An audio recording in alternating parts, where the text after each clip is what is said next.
চলে এসেছি আজকে কাকিমার কিচেনে। আমি রান্না করবো আজকে খাসির মাংস। ওই জন্য 250 গ্রাম খাসির মাংস নিয়ে নিয়েছি, আর 2-3টে আলু নিয়ে নিয়েছি, আর পেঁয়াজ কুচি আর টমেটোর, আর এখানে মশলা নিয়ে নিয়েছি আদা রসুন জিরে ধনে লঙ্কা আর হলুদ গুঁড়ো। এবার দেখো কড়াইয়ে তেল দিচ্ছি, আমি তেল লাল লাল করে।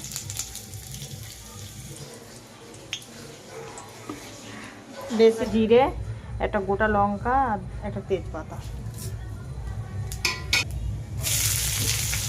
পেঁয়াজ কাটা পেঁয়াজগুলো, কেটে রাখা টমেটো একটু নেড়ে নিলে একটু ভেজে নেবো। রাখা মাংসটা অ্যাড করে দেবো, আর দেব স্বাদ মতো লবণ। তারপরে এটা ভালো করে অ্যাড করে দেবো। দেখো বন্ধুরা, এবার জল অ্যাড করে দিয়েছি। এবার আমি প্রেসার কুকারটা লাগিয়ে বন্ধুরা এবার নামিয়ে নিয়েছি প্রেসার কুকার থেকে। ফাইনাল লুকটা খাসির মাংস।